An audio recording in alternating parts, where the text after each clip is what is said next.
Зургаамаг гаруй жилийн өмнө Индус мөрний дагуу Эдүгэ Пакистан Энэтхэгийн нутагт үүсэн хөгжиж байсан Харапан соёл иргэншлийг Энэтхэгийн хойгийн иргэншлийн их сурвалж хэмээн үздэг.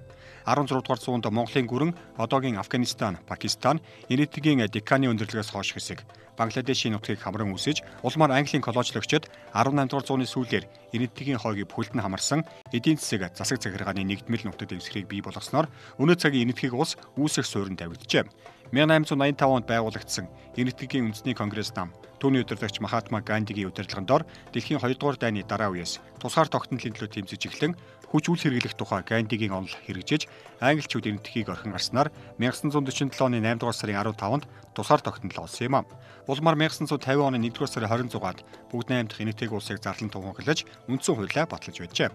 Энэтхэг улсын тусгаар тогтнолын төлөө тэмцэгч улс төрийн нийт зүтгэлтэн Жавахарлал Неру анхны ерөнхий сайд болж энэс Энэтхэг аж үйлдвэржих олон зууны хоцрогдлыг гитлэн давах бодлого хэрэгжүүлж тухайн үеийн дэлхийн улс төрийн хоёр бодлогын төлөөс ангид бие даах эвсэлд үл нэгдэх зарчим тулгуурлан бодлогоо баримталж ирсэн. Тэгвэл өнөөдөр 3.3 сая км² газар нутагтай газар нутгийн хэмжээгээр дэлхийд 7 дугаарт ордог тус улсын эдийн засгийн өсөлт бүгд 8 дахь ард улсыг ардаа орхиж 7% хүрсэн нь дэлхийд тэргүүлж байна. 1.3 тэрбум хүн амтай тус улсын дотоодын нийт бүтээгдэхүүний хэмжээ 2018 оны байдлаар $780 хүрч нэг хүнд ногдох дотоодын нийт бүтээгдэхүүний хэмжээ $3,000 хүрчээ.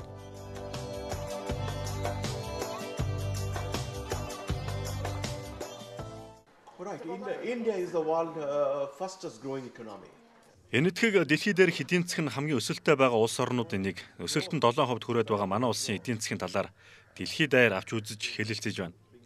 Эдийн засгийн өсөлтөөр өнөөдөр хятад улсыг ардаа орхиж 2030 он гэхэд 15 их найд долларын тухай яригдах гэж байна. Бид өнгөрсөн хугацаанд ихээхэн шинжилэл реформууд хийсэн. Дэд үтсээ шинжилсэн, хууль тогтоол дүрм журмуудаа шинжиллээ, мөн замаа шинжиллээ. Бизнес эрхлэлтийн түвшингөөрөө дэлхийд түвшнээ дээшлүүллээ. Өнөөдөр бүхэлдээ Энэтхэгийн үе ирсэн гэхэд хэсдэхгүй. Энэ бүхэнд ерөнхий сайд Нарендра Мод удирдагчийн манлайлал мөн зөв бодлого нөлөөснийг хэлэх хэрэгтэй. Төрийн болон хувийн эмч хосолсон холимог эдийн засгт тус улс сүүлийн жилүүдэд эдийн засгийн тэлэх бодлого баримтлаж, улмаар гадаад дотоодын томоохон хөрөнгө оруулалтыг татаж аж чадсанаар өнөөдөр эдийн засгийн хөгжлийн суурь тавигджээ. Үүний үр дүнд өнөөдөр Энэтхэг улс даяар хэрэгжүүлж байгаа нэгэн томоохон төсөл бол 100 ухаалаг хот төсөл юм. Төслийн хүрээнд ухаалаг системийг бусдаас суралцах, дэд бүртгэж байгуулах, хөрөнгө оруулалт татах, бусад өндөр хөгжилтэй орнуудтай хамтрах гэх мэт чиглэлээр эрчимтэй ажиллаж байна.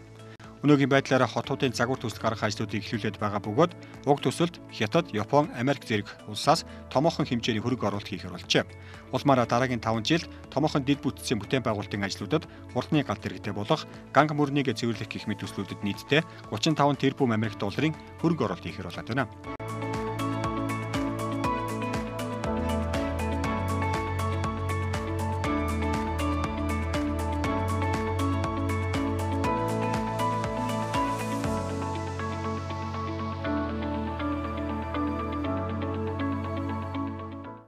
And the most important aspect would be the quality of services. Хамгийн чухал нь үйлчлэгээний чанар хийгээд түүний төлөө ухаалаг үйлдэл хийх явдал болоод байгаа юм. Танд өнөөдөр юу шаардлагатай байна? Түүндээ ухаалаг байдлаар хүрэх хэрэгтэй. Замын хөдөлгөөн, тээвэр хэрэгслийг сайжруулах, эдийн засгийн эрсдлийн менежмент, хүмүүсийн аж амьдралыг хөнгөвчлөх зэрэг олон асуудалтай холбоотой гарцыг бид хийж чадсан. Бид дэлхийн хаанч үнэ хийхдээ хамгийн сайн нь байна гэдэгтээ итгэлтэй байгаа. Гол нь ямар нэг үн төлбөргүй. Бидний одоо ажиллаж байгаа 2 дахь ухаалаг хот ойролцоогоор 2 тэрбум Энэтхэг рупи шаардлагатай гэж тооцоолж байгаа. So wherever you want to embed smartness, you can do it.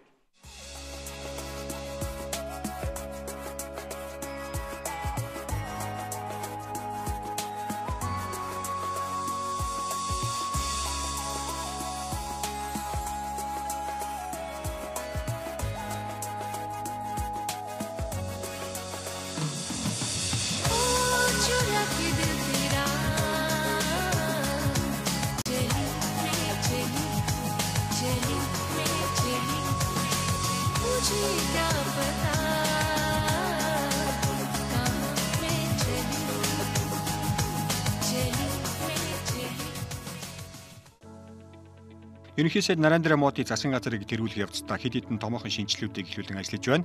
Үүнд Энэтхэгт үйлдвэрлэлийн уриатаагаар гадаадын томоохон хөрөнгө оруулагч болон үйлдвэрлэгчдийг тус улсад ирж төрөл бүрийн салбарт үйлдвэрлэл эрхлэх хамтран ажиллахыг уриалж байгаа бол мөн дотоодын томоохон хувь хөгжлийн компаниудынхаа үйл ажиллагааг дэмжин ажиллаж байна. Үүний нэг бол үйл ажиллагааны цар хүрээгээр дэлхийд хоёрт орох тус улсын үндэсний хөрөнгийн бирж юм. Энэтхэгчүүдийн үндэсний бахархал болсон тус бирж нь 1994 оноос хойш биржийн хэмжээнд бодлогын болоод технологийн томоохон шинжилгээг хийсэн нь дэлхийн хэмжээний болтлоо өргөжж өнөөдөр Америк, Европ, Азийн бүхэл томоохон хөрөнгийн биржүүдтэй Мумбай хотод байрлах төв офисороо дамжуулан хамтран ажиллаж байна. Аливаа томоохон компаниудын цар хүрээг илтгэх нэгэн үзүүлэлт бол тухайн компани нийгмийн хариуцлага байдаг. Тэгвэл Энэтхэгийн үндэсний хөрөнгийн биржийн хувьд жил бүр цэвэр ашигынхаа 2%-ийг нийгмийн сайн сайхнаар зарцуулж байна. Хэдийгээр ашигын 2% гэдэг бага тоо мэт боловч дэлхийд үйл ажиллагааны цар хүрээгээр хоёрт ордог тус компани ашигын 2% гэдэг хэдэн 10 сая доллараар хэмжигдэнэ. NSE is an institution of national importance and we are also Энэтхэгийн засгийн газар онцгой анхаарал хандуулах шаардлагатай нийт 115 дүүргийг зарласан. Энэ хүрээнд манай хөрөнгийн бирж засгийн газар болон төрийн бас байгууллагуудтай хамтран байгаль орчин, үндэсний цэвэр ус, сургуулийн өмнөх боловсрол, ахмадын асрамж зэрэг асуудлаар хамгийн аслагдмал хязгаар нутгийн иргэдэд зориулсан төслийг хэрэгжүүлж байна. Мөн охидын хүчирхийллийн эсрэг болон хүчлийн бэрхшээлд иргэдэд чиглэсэн хэд хэдэн төслийг хэрэгжүүлж байна. we are also implementing some projects in Эдийн засгийн хөгжлөөр дэлхийд тэргүүлэгч Энэтхэг улсын шоу бизнесийн салбар мөн л дэлхийд толгой зохиож байна. Тус улсын соёлыг дэлхийд хамгийн ихээр түгэж байгаа кино урлаг шоу бизнесийн ертөнцийн кино үйлдвэрлэл салбартаа дэлхийд хамгийн том нь бөгөөд жилдээ 1000 гаруй кино үйлдвэрлэн гаргадаг.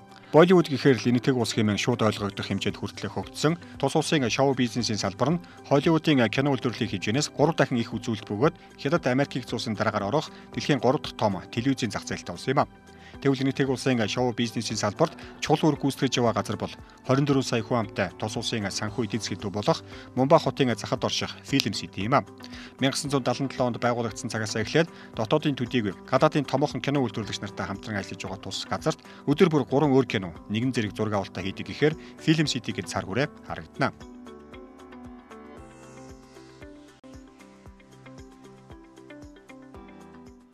Established on 26 September 1977.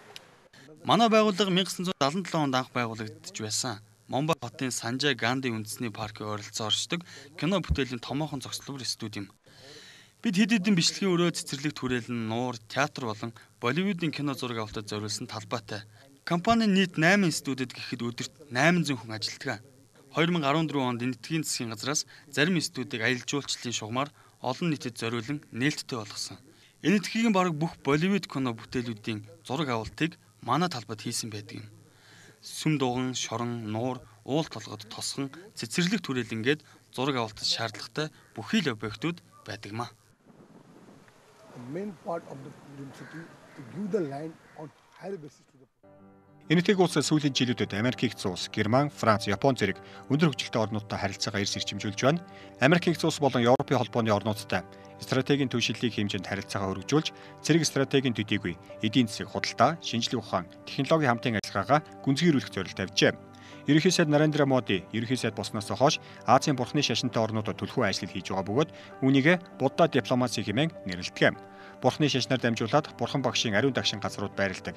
Энэтхэгийн буур хөгжилтэй газруудад хөрөнгө оруулалт татах, аялал жуулчлалыг нэмэгдүүлэх бодлого явуулж байна. Үүний үр дүнд Энэтхэг улс өнөөдрийн байгаа эдийн засгийн 7% өсөлтөд ойрын ирээдүйд 10% хүргэх, цаашлаад 7 их 80 долларын дотоодын нийт бүтээгдэхүүнээ 2030 он гэхэд 15 их 80 долларт хүргэх зорилт тавин ажиллаж байна.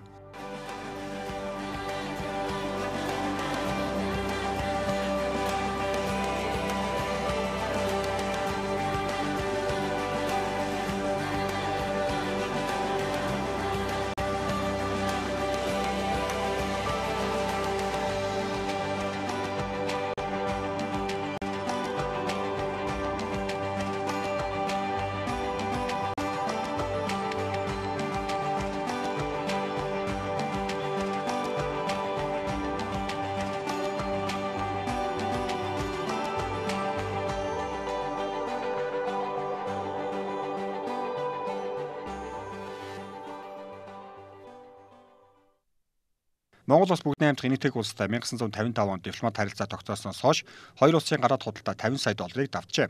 Эдийн засгийн өсөлтөнд 7% хүрсэн тус улс дэлхийд худалдаа авах чадвараараа эхний 3-т орж байна. Тийм ч учраас Монгол улстай худалдаа хөрөнгө оруулалтын чиглэлгээд бүхий салбарт хамтран ажиллах сонирхолтой байна.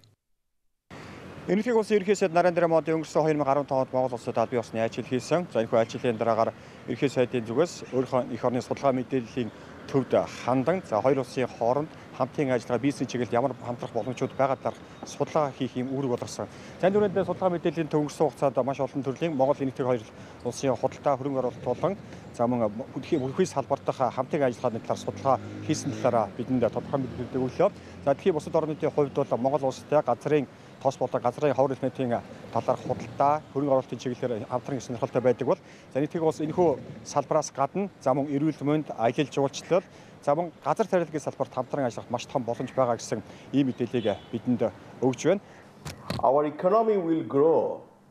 Өнөөдөр Энэтхэг улсын эдийн засаг 7 их 80 долларт хүрээд байгаа бол 2030 он гэхэд 15 их 80 долларт хүрнэ гэж харж байгаа. Учир нь Энэтхэг улсын эдийн засаг маш хурдцтай өсөж байна.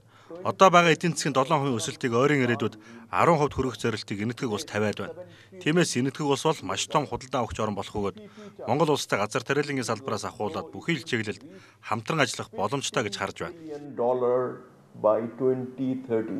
Энэтхэг Монгол хоёр орны хувьд түүхийн, оюун санааны, соёлын салбарт олон зуун жилийн хамтын ажиллагааны түүхтэй. Тэгэл энэхүү харилцаагаа цаашид хоёр улс эдийн засгийн чиглэлд төлхөө хөгжүүлэх боломжтой гэж харж байна. Тийм ч учраас өнгөрсөн хугацаанд хоёр улсын хооронд төрийн өндөр дээд хэмжээний айл шийдлүүд тогтмолжээж олон чиглэлд яриа хэлцээр хийсний төрүүж бэлэлээ олоход ойрхон ирээд байна. Хоёр орны худалдаа сүүлийн 3 жилд 3 дахин нэмэгдсэн. Гэхдээ цаашаа нэмэгдэх боломжтой гэж бид ингэж харж байгаа. Тэрний нэг нь бол бид Энэтхэгт хоньны ноос нийлүүлж болж байна. Энэтхэгийн энэ Варанаси хотод та нар бас сонссон бах гар аргаар хэвс нэгдэг. Тэр улсууд бол биднээс хоньны ноос одоо худалдаж авдаг. Хариуд нь бол бид нар Энэтхэгээс түрүүнд дурдсан малын халдвар төвчнүүдийг илэршүүлэх одоо им аваад экспортынхоо одоо нэр төрлийг нэмэгдүүлэх юм боломж байна гэж харж байгаа. Гэх мэтийн олон салбар байна. Ер нь бол Энэтхэгт манай оюутан залуучууд ирж суралцах их боломжтой. Энэтхэгийн дээд боловсролын тогтолцоо бол хуучны Английн тогтолцоо. Энэтхэгт сурсан хүн бол үндсэн мэрэгжилдээ сайжрахаас гадна англи хэл сайтай болно. Цаашаа өргөжлүүлээд сурах, өөр газар ажиллах ийм боломж бол нэлээд дэлгэр нэмэгдэж байгаа. Энэтхэг улс бол сүүлийн жилүүдэд мэдээлэл технологийн салбарт ихээхэн амжилт болж байгаа улс. Тийм ч учраас энэ салбарт дэлхийд тэргүүлж байгаа Энэтхэг улстай мэдээлэл технологи, кибер аюулгүй байдлын болоод сансар судлалын чиглэлд хамтран ажиллахаар төлөвлөжээ. Энэ ч үдээс тус салбарт ажиллаж байгаа манай улсын боловсон хүчнийг Энэтхэг улсад сургах, мэрэгжилтний харилцан солилцох ажлыг ойр үед хийхээр төлөвлөж байна.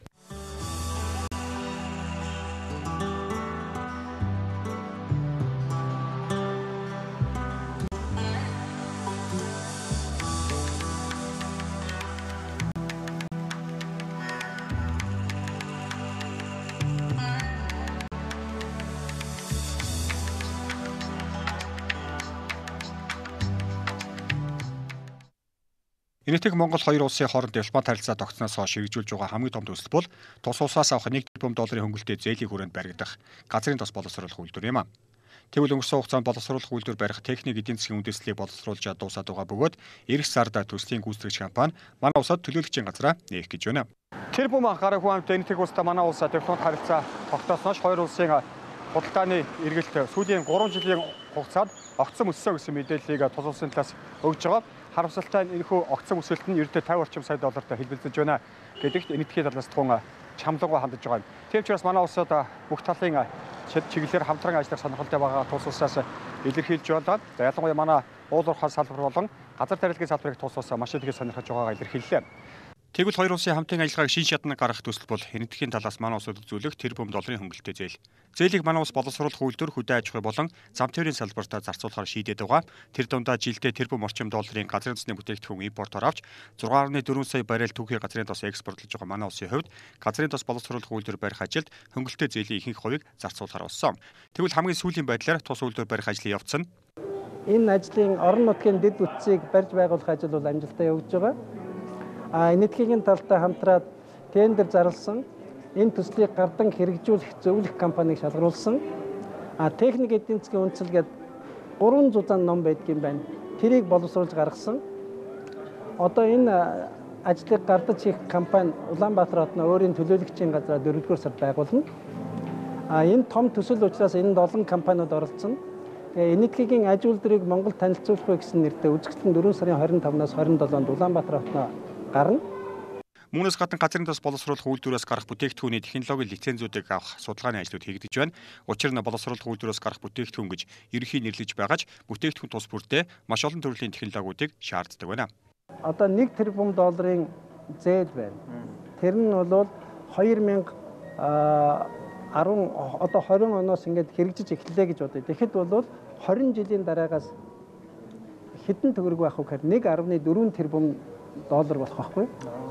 Бид одоо энэ улсад бол 1 тэрбумгаа өгөөд өшөө 460 орчим саяыг нэмж өгөх ёстой. Гэтэл энэ улсын засгийн газар нь тэрийг төсвөөсөө тэр 460-ыг өөрийнхөө арилжааны банкнд төлж байгаа байхгүй. Тэгэхээр бид нар бол нөгөө авсан 1 тэрбумыгаа л төлнө гэсэн.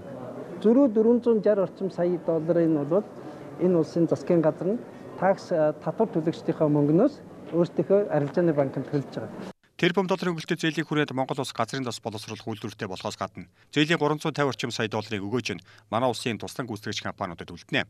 Үүнээс гадна бас нэг өөр өгөөж бол өнгөрсөн хугацаанд Монгол улс тэрбум орчим долларын газрын тосны бүтээгдэхүүн импортоор авдаг байсан бол энэ мөнгө дотооддоо үлдэх боломж нэгдэх юм а.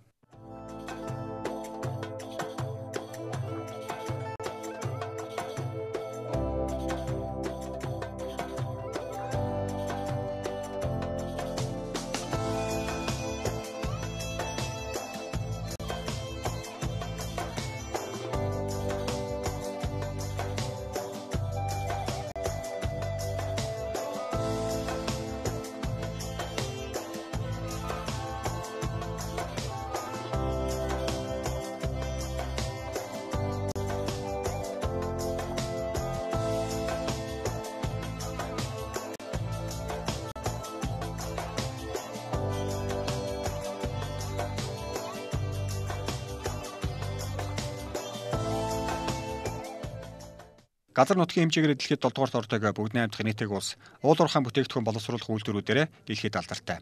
Тус улсын хувьд төмрийн хөдөр, цайр, коксч нүрсийг ихээхэн хэмжээгээр импортоор авдаг бөгөөд газрын баялаг ихтэй манай улстай хамтран ажиллах сонирхол өндөр байна. Бүгд найрамдах Энэтхэг улс 3.3 сая км квадрат газар нутагтай 7 сая гаруй км усан илтэй.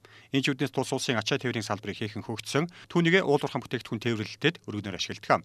Тус улсын хувьд өнөөдрийн байдлаар уул уурхайн 90 гаруй бүтээгдэхүүнийг боловсруулах үйлдвэрүүдтэй. Энэ ч үднээс газрын тосны бүтээгдэхүүний 75 орчим хувийг импортоор авч дотооддоо боловсруулдаг бол 25 орчим хувиа дотоодоос хангадаг. Харин манай улсын хувьд газар нутгийнхаа ердөө 30 орчим хувьд нь геологийн наривчилсан судалгаа хийгээд байгаач өнөөдрийн байдлаар 8,000 гаруй том бага ордуудыг нээн илрүүлээд байгаа. Тийм ч учраас хоёр улсын хувьд энэ салбарт хамтран ажиллах томоохон боломж байгаа гэж харж байна. 2015 онд бодлогын томоохон өөрчлөлт хийсэн Энэтхэг улсын уул уурхайн яам ер нь уул уурхайн салбараа Энэтхэг улсынхаа төсвийн 2.5% бүрдүүлэх гэсэн мэдээлэл өгч байна. Тус яамны зөвхөн 2015 онд ямар томоохон бодлого өөрчлөлт хийсэн бэ гэхээр геологийн мэдээллийг олон улсад нээлттэй болгосон. За мөн гадаадын хөрөнгө оруулалтыг уул уурхайн салбарт Энэтхэг улсын дотоодын хөрөнгө оруулалт компаниудтай адил нээлт төлөж авахын шийдвэр гаргасан юм а. Ийм ч учраас лиценз болоод уул уурхайн компаниудтай холбоотой мэдээллүүдийг илүү дэлгэрэнгүй өгөх боломж олдсон байгаа. За нөгөө талаар тус улсын засгийн газар уул уурхайн яамны зүгээс гадаадын компаниудтай илүү нээлттэй ажиллах боломжийг олгох. За нөгөө талаар лиценз болоод хайгуултай холбоотой мэдээллүүдийг илүү тодорхой шуурхаа өргөх зарчмыг баримталж байгаа байна. Ээж үдээсээ дэлхийн маш олон орнуудын гадаад хөрөнгө оруулалтуудыг уул уурхайн салбар Энэтхэгээс татаж чадсан хэмээн дүгнэт юм байна. Энэтхэг бол манайхаас хайлуурж унш кокс нүрс, төмрийн хөдөр авах их сонирхолтой. Гэхдээ газар зүйн байрлал, зам тээврийн асуудал бий, тэрийг шийдэх ёстой. Одоо бид нар газрын тосны үйлдвэр байгуулна гэж ярьж байна. Газрын тосны үйлдвэр хуучин Монголд ажиллаж ирсэн. Тэр үед бол өөр байсан. Одоо бол бид цоо шинээр эхэлж байгаа гэсэн үг. Жилдээ 1.5 сая тонн метр тонн ийм газрын тос боловсруулахын тулд бол томоохон хүчин чадал, томоохон үйлдвэр байгуулах ёстой. Тэгэхээр тэрлүү ажиллах хүчнээ энд бэлдэх ёстой. Саяхан уул уурхай хүнд үйлдвэрийн сайд, засгийн газрын гишүүн Сумын Озоргоо ирээд энэ талаар яриад явсан. Ойрын үед Энэтхэгт уул уурхай тэр дотроо газрын тосны боловсруулах, баяжуулах чиглэлийн инженер техникийн ажилтнуудыг Энэтхэгт бэлдэж эхлэн гэж бид найдаж байгаа.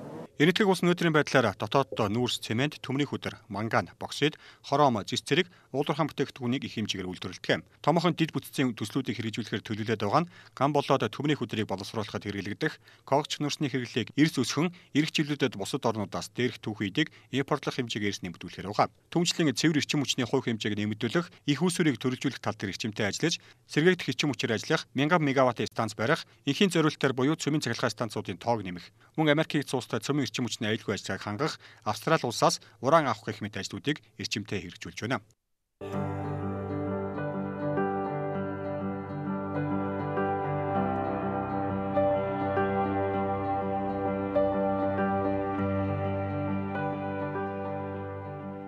Энэтхэг улсанд эртний соёл иргэншлийн төв болсон 6000 гаруй жилийн өрөөмөц түүх соёлын иргэншил бүхий ор юм. Уран барилга, утга зохиол, хөгжим, гүн ухаан, бүжгийн урлаг нь олон үндэстний ариун үртэй. Уран барилга нь 2000 гаруй жилийн түүхтэй хиндүү лал, будда, жин шашны уран барилга зохиолно. Уран барилгад чулууг өргөнөөр ашигладаг, ертөнцийн гайхамшигтүүд нэг Таж Махал тус орны уран барилгын уламжлалыг илтгэн харуулдаг. Энэтхэг бол дэлхийн олон ард түмний шүтэж ирсэн хиндуизм, жайнизм, буддизм гэх мэт шашнуудын төв болсон улс. Өнөөдөр хиндуизм нь 1.4 тэрбум дагалдагчтай дэлхийд дээрх 3 том шашны нэг.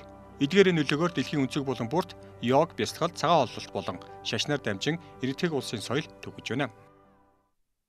Prime Minister Modi visited. Ерөнхий сайд Нарендра Моди 2015 онд Монгол улсад албан ёсны айлчил хийсэн.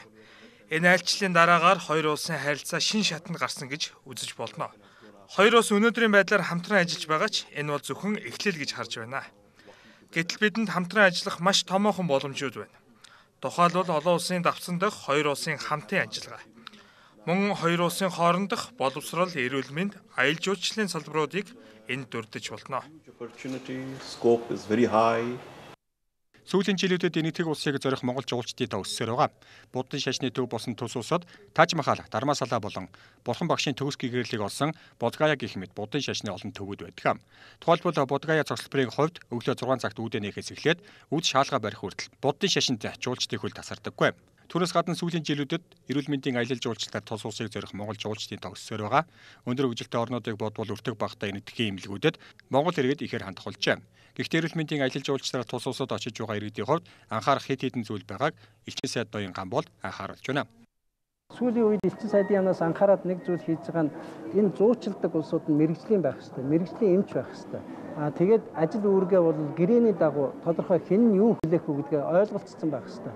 Энд ирсэн хойноо нөгөөх нь хэл мэдэхгүй, хаана очихоо мэдэхгүй ийм олон бэрхшээлд орохгүй тулд эхнээсээ за та ирэх юм бол тэр эмнэлэгт очиж шүү, team appointment хийцэн шүү, тэр эмчтэр та энэ шинжилгээг аваад очиж шүү гэдэг юм тодорхой болсон байх хэрэгтэй гэсэн ийм л зүйл ярьж хөөцөлдөж байгаа л да.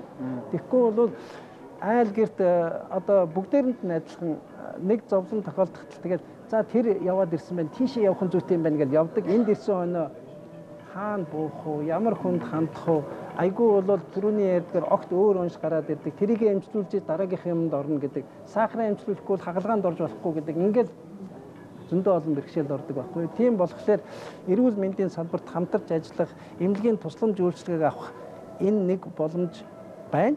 Тэрийг сайн эзэмшихийн тулд бол манай нөгөө дамжуулдаг, зуучилдаг Энэтхэгийн Монголын энэ хуулийн дагуу ийм кампани байх ёстой гэж байна. Энэтхэг соёлыг хамгийн ихээр түгэж чадаж байгаа нэгэн чиглэл бол Энэтхэгийн кино урлаг, шоу бизнесийн салбар юм. Энэтхэг улсын кино үйлдвэрлэх салбартаа дэлхийд хамгийн том нь бөгөөд жилд дунджаар 1000 орчим кино үйлдвэрлэн гаргадаг. Энэ нь Холливуудын кино үйлдвэрийн хэмжээс 3 дахин их үзүүлэлт бөгөөд Хятад, Америк нэгдсэн улсын дараагаар орох дэлхийн 3 дахь том телевизийн зах зээлтэй ус юм. Мөн бүгд хамт Энэтхэг улсад 304 ихтэй сургууль, 2751 коллеж, 110 гаруй мянган бүрэн дунд боловсролын сургуулиуд байдаг. Англи хэл дээр сургалтанд явагддаг бүх дунд дээд сургуулиуд төлбөртэй. Олон улсын дунд сургуулиудын төлбөр дэлхийн жижигтэй ойролцоо. Харин дээд сургуулиудын сургалтын төлбөр дунджаар $500-аас $6,000 хэлбэлцтэй. Энэ нь Малайз, Сингапур улсуудтай харьцуулахад 1.5-аас 2 дахин, Австрали улсаас 4 дахин, Америк нэгдсэн улсаас 6 дахин бага юм. Тухайлбал бакалавр, магистрийн түвшний сургалтанд компьютер $2,500-аас $6,000, бизнесийн удирдлага $1,200-аас $5,000, менежмент $3,000-аас $5,000, шинжлэх ухаан, худалдааны чиглэлийн мэргэжлүүд $1,200-аас $7,000, инженер архитектур $4,400-аас $12,000, эм зүй сувилхан ухаан, анагаах ухааны чиглэл $4,000-аас $12,000, хөдөө аж ахуйн чиглэл $5,500-аас $6,000 тус хэлбэлцэж байна.